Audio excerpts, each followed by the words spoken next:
practice. So next up, ethical theories. Ethical theories. First off, we will be seeing consequentialism or teleological ethics. So when you come to ethical theories, we have consequentialism or teleological, or also known teleological ethics. Consequentialism tells us or deems an action to be right or wrong, as the name says, consequentialism, due to its consequence of the action. So if a person acts on something, the consequence of his action can deem his action to be right or wrong. If his actions resulted bad things to happen, then his actions are considered as not good yet bad. So all consequentialist theories of ethics share a common feature that they all maintain the righteousness or the wrongness of an action is determined by the consequence which follows from the act. If good consequences follow, then the action is determined to be good.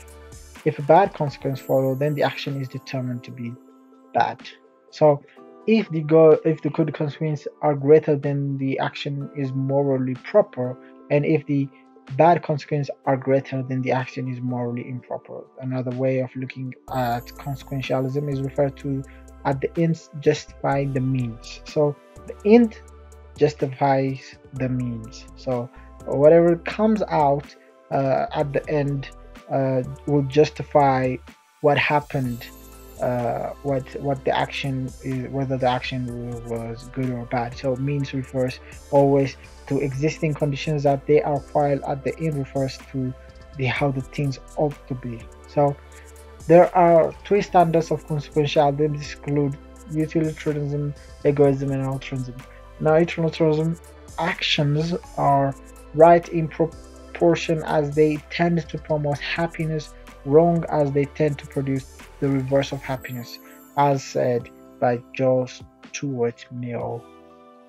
So utilitarianism actions are right in proportion that they tend to promote happiness, wrong in proportion that they tend to produce the reverse of happiness, which is sad or stuff like that. An action can be right if the consequence of doing the action is more favorable than unfavorable to everyone. If everyone is favorable to your actions, then we can consider your actions to be good or morally proper. Or if the majority of people are unfavorable of your actions, then we can say that your actions are improper. So that's utilitarianism. An action is moral if it promotes pleasure, and wrong if it brings pain. Bentham famous principle is what he coined it as the greatest happiness of the greatest. An action that promotes the interest of majority or everyone is the morality right, and hence everybody has to do the same. So basically, to know utilitarianism is about the greatest number of people that are happy, then that defines it as a moral action, and if not, the greatest number of people are sad, is immoral. So that's what utilitarianism says. Now, ethical egoism, we have as we said before in consequentialism, utilitarianism, egoism, and altruism. So second is ethical egoism. Ethical egoism is the morality of an action is determined in reference to the doer of the action. So the doer of the action, it holds that an action is morally right if it maximizes the interest of the doer of an action. Self-oriented interest ultimately motivates all human action. Ethical altruism, an action is morally right if the consequence of the action is more favorable than unfavorable to the society. So more favorable to the society, it is considered morally right. Moral actions are motivated by sympathy and compassion to the others, especially the disadvantaged section of society.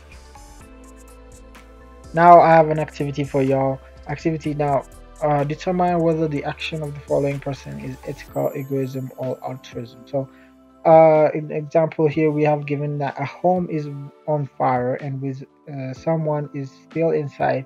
The fire trucks have not yet arrived and a crowd gathers around to watch.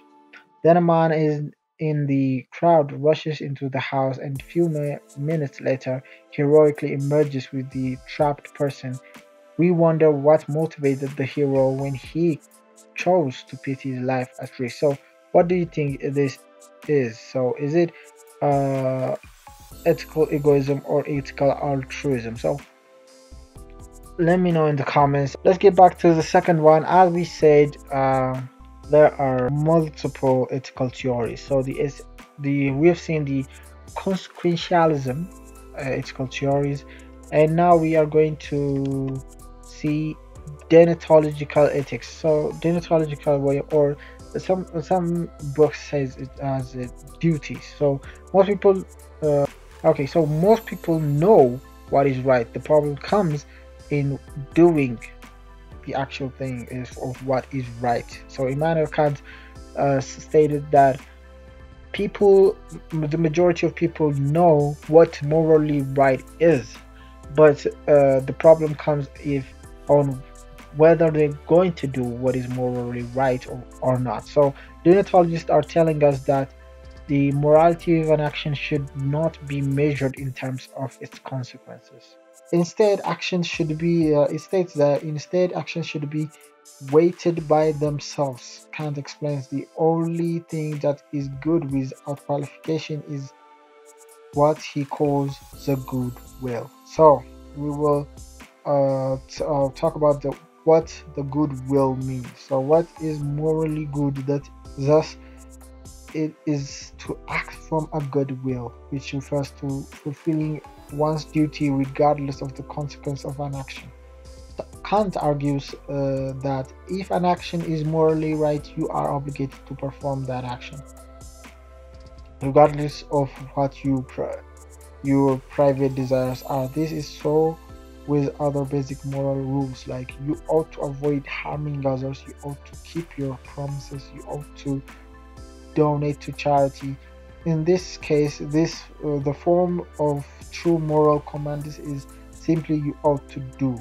The basis of morality is duty. A duty means acting from the good will. So this is basically what, as I said before, deontology also refers to as duty. So the basis of morality, because the basis of morality is duty. A duty means the acting from a good will. So if you act from a good will, from a good purpose, then that action is considered as morally right. So Kant suggested some principles as guideline to make moral actions. The first criteria is consistency. You need to be consistent in your action. For example, truth telling is morally right and acceptable amongst human beings. So you cannot be truthful in one context and lie in another context. So you must be consistent in telling the truth. What Kant is telling us is that human beings should not be liars at any circumstances. Lying, stealing, killing, cheating, and the like are absolutely wrong and cannot be justified at any rate. The other principle is that what is reversibility. It implies that acting from the will is just like of acting of universal law of others, because it is when we are moral that others can be moral. If, for example, you violate the laws because it is in the interest of yourself, you break the law and let others do so. So the other principle related to this is the issue of respect of human beings. Kant holds that actions is morally right if, again, only if when performing the actions a person does not use others as means for improving his or her own interests. So what do you learn from the last principle? Yes, we learned that human beings need to be respected. We should not use someone as an instrument to kick our advantage or goals. We've seen a lot of ethical theories. We've seen consequentialism, we've seen deontology, also known as duty. Now we come to the virtue theory. Now the virtue theory, a virtue was a good man or an excellent man. Virtue means goodness of something. Virtue is moral excellence of a person. A virtue is a trait valued as being good. The virtuous person chooses to practice goodness through both words and concrete actions. The virtuous person chooses to practice goodness through both words and concrete action. The virtuous person chooses to practice goodness through both words and concrete actions. So, virtuous person would choose to practice the goodness uh, by using words, by the things that he says, and by his actions. So, the virtue relates us to God, goodness, ourselves, others, and the world around us. Virtue, says Augustine, is a good habit consonant with our human nature. Is a good habit consonant with our human nature. Now, as a simple working definition, then we can say virtue is the power to do good. The virtue is a blueprint for an individual for what to do is given situation. The good action or thought is always the preferred option for the process of virtue. People can come to possess virtue in different ways. Every person is born with the potential to develop a certain disposition. Some of them, hopefully, are potentially virtue. Disposition in a young child, however, still have to be fostered by the right instruction of his parents. Those who are not born with natural potential for the virtues can make them their own through rearing and education. Though through the influence of our family and friends and our teachers, we can be taught the disposition that leads to possessing virtues. Now, the opposite of virtue is vice. If virtue is the power to do good, then vice is the vice tends to corruption, wickedness, and viciousness. Citizens' disposition to further public over private good in action and deliberation. Civics is a part of a virtue that makes one forego one's own and other people's interest on behalf of his community. The emphasis in the public interest, it benefits or intends to benefit the wider community. Civics virtue is attached to the role of citizens and tells us how good citizens should act and think. In the mind, civics virtue fosters and senses of attachments to and responsibilities for the community of which the citizen is a part. The good citizen is prone to giving the priority to public rather than the private good where they are conflicting. A society containing citizens possessing civic virtue would have a population that actively support the national community and a total lack of corruption and other public good damaging activities. Civic virtue has to be taught or developed to be present in citizens. Every young citizens are required to attend the school at which they receive, amongst other civics education.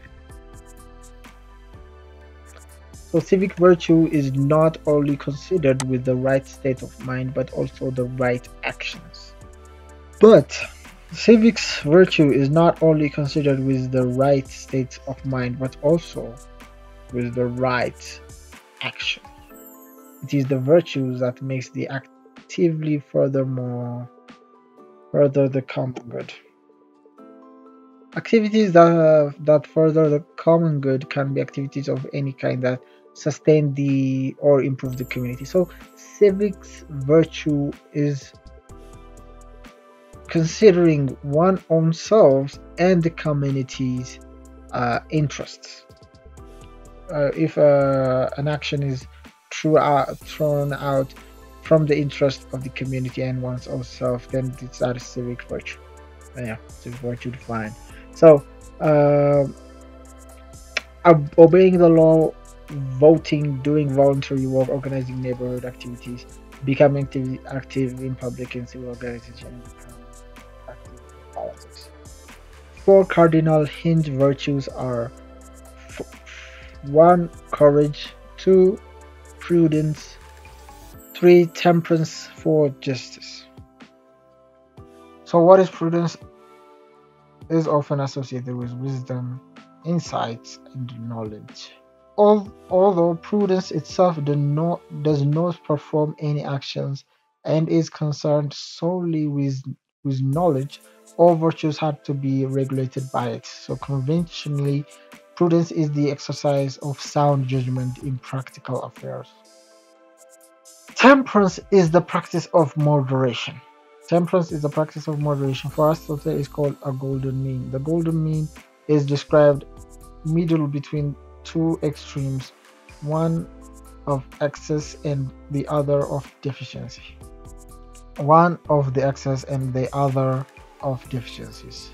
So classically, temperance was defined as the governing natural appetite for the pleasure of sense according to the bound of reason.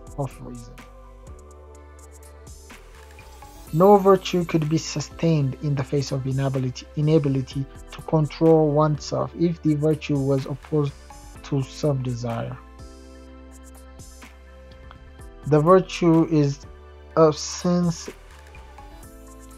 chastity, and modesty are considered subclasses of the virtue of temperance, as it governs the practice of eating and drinking, practice of sexual intercourse, and the restraints of vanity. Justice. So we've seen courage, prudence, tolerance, and justice. We're going to see justice. So just behavior concerns for the general aspect of treatment, which is to be regarded as fair and equal. Fair administration of law, treating citizens lawfully. Prosperity and distribution of wealth toward the common people is the most important aspect of justice, which greatly contributes to the well-being of society.